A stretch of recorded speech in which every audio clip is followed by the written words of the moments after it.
11월 2일 수요일입니다. 오늘 아침 신문은 어떤 소식을 다뤘는지 짚어보겠습니다. 이현웅 아나운서가 주요 내용 정리해왔습니다. 어서 오세요. 안녕하십니까? 네, 첫 번째 기사입니다.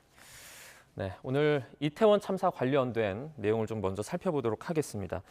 가장 크게 지금 지적되고 있는 내용이 사고 전에 11건의 전화 신고가 들어왔다는 내용인데요. 그러니까 사고 전에 이미 좀 예견된 참사 아니냐 이런 좀 비판이 나오고 있는 것 같습니다. 신문들도 중요하게 다뤘죠. 네, 그렇습니다. 위쪽에 조선일보, 아래쪽에 한겨레 신문 일면 보여드리고 있는데요. 네. 이뿐만 아니라 거의 모든 아침 신문들 일면에 이 같은 내용을 담고 있었습니다.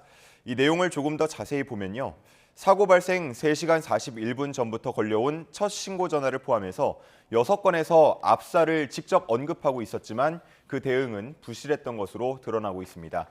한겨레 신문은 현장의 급박한 상황이 마치 실시간 중계되듯 경찰에 접수됐지만 9시 2분 신고 이후로는 현장에 추가 출동을 하지 않은 것으로 알려졌다면서 이 부분을 지적하고 있었고요. 또 조선일보에서는 기록상 4차례 현장 조치를 했다고 되어 있지만 실제로 현장에 출동한 적이 있었는지까지는 확인되지 않았다면서 향후 감찰을 통해서 이런 사실관계가 확인될 거라고 했습니다. 112 신고 처리 절차에 대한 내용도 있었는데요. 신고 전화가 걸려오면 가장 먼저 각 시도 경찰청의 종합 상황실로 접수가 되는데 이 상황실에서는 긴급성에 따라서 0단계부터 4단계까지의 코드를 부여해서 신고자와 가장 가까운 관할 경찰서로 신고 내용을 전달하게 됩니다. 그러면 일선 경찰서는 이 신고에 맞게 출동 지령을 내려서 현장 경찰이 대응하는 구조라고 하는데요. 그중에서도 중요한 사안의 경우 윗선에 따로 보고를 하기도 한다는데 이러한 보고 체계가 제대로 작동됐는지를 포함해서 경찰의 미흡한 대응에 대해서 고강도 감찰에 착수한 상태입니다. 경찰은 특별감찰팀을 꾸려서 용산경찰서장 등 지휘관과 또 실행 단계에 있던 전원을 감찰할 예정인데요. 다만 경찰 스스로 철저한 규명이 가능할지 의문이라는 지적이 나올 수밖에 없는데 이러한 지적에 대해서 윤익은 경찰청장은 개정된 형소법에 따라서 경찰의 수사 권한 범위 내라고 답했습니다. 네, 이제 뭐 책임 돌리기 그런 식의 어떤 수사는 피하되 합리적인 책임 추궁은 좀 필요할 것 같습니다. 다음 기사 보겠습니다. 네, 동아일보 일면인데요. 지금 2장의 사진이 담겨 있습니다. 경찰의 모습도 보이고요. 어떤 내용이죠? 네, 그렇습니다. 왼쪽에 보이는 사진은 200만 명의 인파가 모인 미국 뉴욕 헬로윈 퍼레이드 현장에서 사람들을 통제하고 있는 뉴욕 경찰의 모습이고요. 네. 이 오른쪽은 일본 도쿄 시부야에서 확성기를 들고 통제에 나선 일본 경찰의 모습입니다. 동아일보에서는 이렇게 해외의 헬로윈 경찰 통제 상황에 대해서 전하고 있었는데요. 먼저 뉴욕부터 자세히 살펴보면 많은 사람들이 모일 걸로 예상되는 헬로윈 퍼레이드에 앞서 뉴욕 경찰은 6개월 전부터 동선 관리 등 통제 계획을 세웠다고 합니다. 기사에서 소개된 주요 내용은 4가지였는데요. 우선 주변 도로 차량을 통제해서 인파가 언제든 빠져나갈 수 있도록 하고 비상 상황이 발생하면 응급차가 바로 진입할 수 있도록 조치했다고 합니다. 또 그럴 경우 발생할 수 있는 교통 체증에 대해서도 행사 전부터 꾸준히 경고하면서 대중교통 이용을 안내했다고 합니다. 두 번째는 입구 통제였는데요. 나가기는 쉽지만 들어오기는 어렵도록 해서 인파가 뒤엉키는 걸 방지했습니다. 또 주요 행사가 이루어지는 길목에는 곳곳에 경찰을 다수 배치하면서 질서 유지에 나섰고요. 또 행사장과 가장 가까운 지하철역 출입구를 봉쇄하면서 통제 불능 상태가 되는 걸 방지했다고 합니다. 한편 일본의 경우는 2001년이죠. 21년 전인데요. 아카시시 불꽃놀이 행사에서 11명이 압사 사고로 숨지는 참사를 겪은 후에 107쪽에 달하는 매뉴얼을 만들었다고 합니다. 매뉴얼의 주요 내용을 보면요. 혼잡한 곳은 일방 통행이 기본이다. 출구는 입구보다 넓게 설치해야 한다. 사람들의 흐름은 직선으로 유도한다. 또 통행에 방해가 되는 장애물은 설치하지 못하도록 한다라는 내용 등이 포함되어 있었습니다.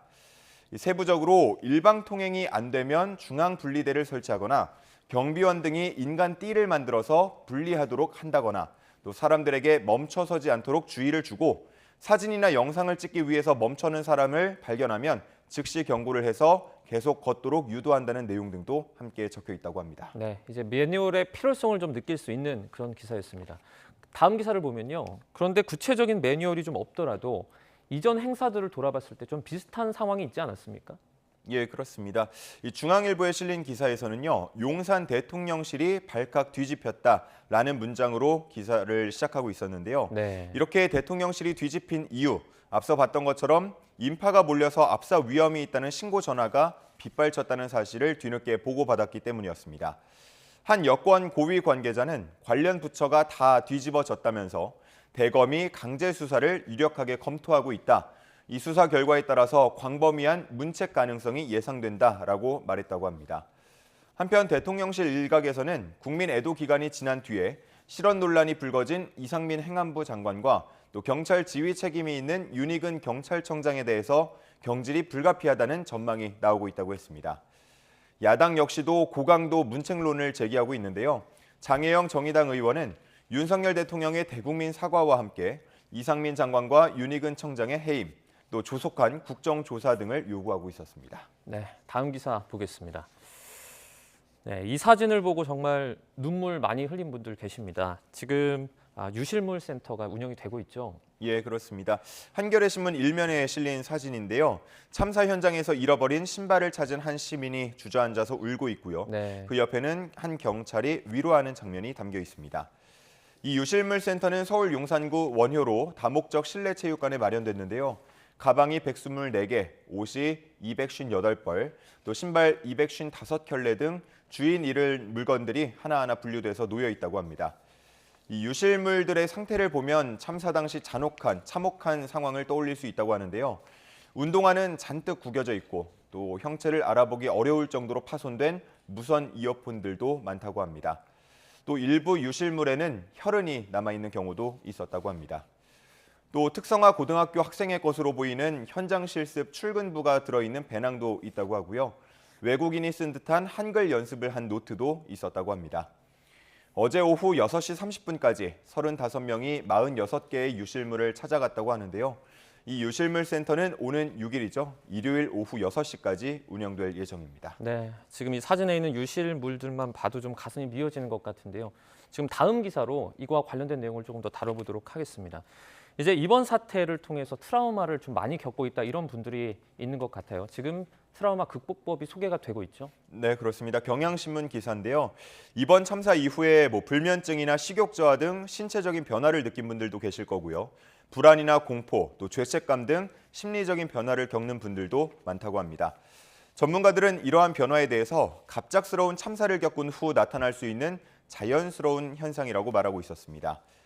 국가 트라우마 센터는 트라우마 증상이 심할 때 안정을 찾을 수 있는 4가지 방법을 안내하고 있었는데요. 심호흡과 복식호흡, 또 착지법, 나비, 포옹법 이렇게 4가지였습니다. 이 중에 몇 가지만 구체적으로 보면요. 심호흡의 경우는 코로 깊게 숨을 들이마신 후에 한숨을 쉬듯 입으로 후 하고 소리를 내면서 천천히 내쉬는 방법이었는데요. 숨이 빠져나가는 느낌에 집중을 하면서 천천히 내쉬다 보면 안정을 찾을 수 있다고 했고요. 또 갑자기 긴장이 되거나 괴로운 장면이 떠오를 때에는 두 팔을 가슴 위로 교차시켜서 양측 어깨나 팔뚝에 올려두고 스스로 10번에서 15번 두드리는 나비 포옹법이 도움이 된다고 합니다. 이렇게 두드리면서 스스로 토닥토닥 안심을 시켜주면 좀 도움이 된다고 합니다. 네. 이 밖에도 임상심리학회는 충분한 휴식이나 주변 사람에게 도움을 요청하는 게 좋다고 권고했고요. 또 반대로 혼자 있거나 자책을 하거나 술이나 담배 등에 의지하는 것은 도움이 되지 않는다고 소개했습니다. 그리고 사고 관련 기사나 정보에 지나치게 몰두하지 말 것도 조언하고 있었습니다. 한편 서울광장과 녹사평역 광장 분향소 인근에는 마음 안심버스가 운영되고 있었는데요. 트라우마 치유를 돕기 위한 정신건강 검진과 상담을 진행하는 버스입니다. 참사 유가족과 부상자는 물론 기타 트라우마에 시달리는 시민들은 누구나 이용할 수 있다고 합니다. 네, 마음이 안 좋은 분들 혼자 고민하지 마시고 꼭 주변에 도움을 요청하셨으면 좋겠습니다. 여기까지 듣겠습니다. 고맙습니다. 감사합니다.